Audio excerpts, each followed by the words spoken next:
Hello everyone and welcome back to the channel for another 0 hour video. Today I will be sharing my first impressions about Operation Meghna, which is the next big content update coming in August 2021. So as private testers, we only got some of the content that will be coming with the update to test, and we got the authorization to share our impressions. However, I am not allowed to share footage or screenshots yet. This is something that hopefully we will be able to do at a later stage. And rest assured that there will be plenty of interesting stuff to discover here on this channel about 0 hour. So the devs had already talked about Operation Meghna in a dev blog a few weeks ago. They talked about the new sound effects for the weapons, the new attachments, the new features to shoot lights, the new animations, the new maps, and so on and so on. And you can find all of that on the Steam store page of the game. The current work in progress build that we already got has some of the features that will be in Operation Meghna, and that's what we are going to be talking about in this video. And I have to say, I am already pretty satisfied with what I have seen so far. But then again, I am quite often very happy with what the devs do, since they work really hard on this game and it's a project I really want to see succeed. So what did we get in this work in progress build and what really stood out for me? So the team has been reworking all the weapon profiles and how they are heard indoors and outdoors from the first person perspective. So weapons will sound quite differently if they are right next to you, or indoors, or in a corridor, or behind a few walls, and the renders are really good. It's a lot more satisfying than what it was before, and kind of like a lot scarier, more intimidating when you hear the muffled shots from weapons used behind walls. It's a bit like you can hear the threat closing in, getting closer and closer to you, and it's quite frankly pretty scary. It's so well made. When we were testing the new sounds in the PvP lobby with the other private testers, everyone had the same reaction. Everyone was so impressed and so satisfied by how more authentic this new audio system and those new sound effects sound like, and the atmosphere it creates. So the weapon profiles have all been redone, and weapons now sound a lot more satisfying. Louder, heavier, more aggressive, I would say. I like most of the new weapon sound effects. They really help make the action of shooting virtual weapons more satisfying, and I think a lot more resources went into having more polished and more authentic sound effects as well. So you get this new system with different sound effects depending on how you shoot, if you shoot single fire, or if you shoot full auto, if you're indoors or outdoors, and so on. But also better sound effects for the weapons. Personally, there are a couple of weapons for which I prefer the previous sound effects, but overall, they're all pretty good. But I guess it's also a matter of personal taste. Talking about weapon profile, we could also test the tinnitus effect, which is this loss of hearing if you're exposed to loud noises for too long and you get this beeping sound in your ears. And it's honestly a pretty interesting addition to the game. Both attackers and defenders actually get it. Defenders more than attackers, I believe, and in the current work in progress version of the updates that I tried, the effects were not really over the top. Annoying enough to discourage you from using full auto all the time, but not like super annoying. The thing that I like with this new feature is that it's actually not just there to be annoying and to discourage you from using full auto all the time. It also causes kind of like a confusion when everyone is shooting and you're shooting as well and the attackers are shooting back and you have the tinnitus and you're like, what's going on? Things are getting messy. We need to slow down here. We need to regroup. We need to think about tactics and so on. It's kind of like a warning that things are falling apart a bit, and it really adds to the authenticity and the atmosphere of the game. And I really like this new feature. Now let's talk about new weapons. So there will be 4 new weapons coming to 0 hour with Operation Meghna. You can see them in the first devlog, but so far we have only seen one, which is the sort of shotgun, which is available to the defenders, and that's the very first shotgun that the defenders get since the release of the game. And it's a beast if used properly. It's a lot of fun to play with, and it might become an amazing weapon for those who want to control choke points or tight corridors. When we tested it, it caused a lot of death, and it obviously got tweaked since then because we quickly realized how strong it was overall. But now at long range the weapon is not really that efficient anymore, and at close range it's a really good weapon. It's a scary weapon, very scary weapon. People might think that it's not going to be a popular weapon because you only get 2 shots and it has a fairly slow reload time, but I really think it's going to be a popular weapon in my opinion, especially on maps with small rooms and tight corridors like Tower House, Residential House, or Military Airport. In terms of attachments, there wasn't much you could put on the weapon besides a laser sight and a flashlight, but maybe there will be more in the future. I don't know. I don't know if it makes sense to have more attachments for this weapon, to be honest. There also was no option to fire both shells at the same time, which I think could be very interesting to have in the future.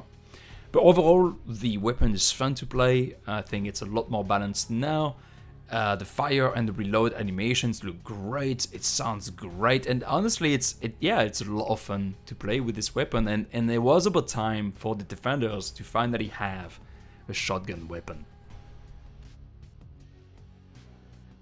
Since we're talking about new weapons and new gadgets, let's quickly talk about the new attachments.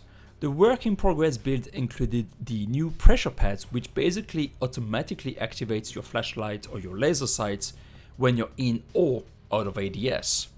I actually found it quite useful when using the normal laser sight, and I was using the version of the pressure pads that automatically activates my laser sight when I'm out of ADS, and then turns it off when I'm in ADS so that it doesn't overlap with my sight.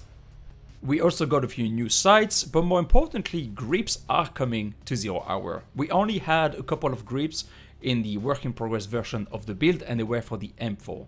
What I can say is that it didn't change the basic stats displayed on the menu besides making the weapon heavier, probably because all of that is still work in progress, but the handling and the control of the weapon felt different and easier with the grip attached. So, shooting the lights, that's another feature I never thought we would get in 0 hour because we have the breaker switch. So I was pretty surprised when the team announced they would give players the ability to shoot the lights. So I played quite a lot with this feature when testing the build. I went on all the maps and I started shooting all the lights I could find. And what I can say so far is that it's pretty well balanced, it's pretty well made, and well optimized as well. So what I mean by it's well balanced is that it doesn't make the breaker switch useless at all, because shooting the lights won't make the map completely dark. It would just remove the direct light on the walls or the props around the light, and it would keep the general contrast of the map. So basically what you have to understand is that it doesn't make things darker, it just makes things less bright, if that makes sense. And that's how it keeps everything balanced. So it can make things slightly more difficult to see, but it's not like you will require NVGs to see anything where the lights have been shot. And there is a pretty good diversity of lights that you can actually shoot. Neon lights, LED lights in ceilings, standing lights in living rooms and bedrooms, to street lights on the map like Embassy Raid, where you could make the tennis court or the back streets darker to cover your approach. It's really fun to play with this. And you can shoot pretty much all the lights, but not all light sources. I'm not sure if this is something that will be changed in the future before the update gets released or even in the long term, but stuff like TVs and computer screens cannot be shot, and in my opinion this still generates some lights, and I think it would be cool if we were able to destroy those as well in the future, something that I have obviously already suggested to the team. Another big change of the PvP is that the kill feed will no longer be automatically updated when your team kills members of the opposing team. To have the notification displayed, you will have to have the dead body in your line of sight and press F to confirm the kill. When doing so, it will display the notification in its usual place and it will tell your team who killed who, regardless of who confirmed the kill. Also, you will still receive notifications when a member of your team got killed, and the scoreboard will only get updated at the end of the round. Honestly and personally, I like this feature a lot. It's something we don't see or we never see in competitive shooter games, and I think it really adds to the atmosphere of the game, and it fits pretty well in a game like 0 Hour that tries to be authentic. And I know this is something that a lot of people who like flexing with their multi-kills won't like, and I know there are a lot of concerns about how this fits in a more serious competitive slash esport-ish scene, but personally I would love to see competitive teams try to play in tournaments and in serious esports events with this feature moving forward, even during tournaments, honestly. Obviously, I think it's important for the casters to still see the kill feed like it was before, but for the players, I think this feature is one of those features that actually makes 0 Hour original and stand out from other FPS games. And I think it creates some pretty interesting situations, since you sometimes have people behaving differently because they are not really sure if they actually got the kill with a grenade or anything. I mean, again, I think casters would know what happened if they have the kill feed and they can comment on what's happening, but they will still witness players being careful while everything is perfectly safe, and I think it really creates some tensions and some really interesting situation just because they didn't know if they actually got the kill, because they didn't get the kill confirmation from the usual kill feed system. But that's just my 2 cents, and maybe it's a bad idea, I don't know. But in quick play, I think it really makes things a lot more interesting, and when we tested the build with the other private testers in PvP, I really enjoyed it because it encourages you to play slowly and to be more tactical and to play with your team and to have more communication as well, because you have to tell your teammates, you know, if you couldn't press F to confirm the kill, you have to tell them, I got this kill over there, there's one less in the other team. So I think, you know, GG to the team for once again doing something original and doing something that really helps the game to stand out in the crowd of tactical shooter games. Last but not least, and not really something that I am really super excited about, but I know some people are, there will be more realistic and more obvious blood effects coming with Operation Meghna. There will be blood splatters and blood effects on bodies located where the shots landed, so it's actually pretty well made for something that I did not expect, but something I will appreciate nonetheless.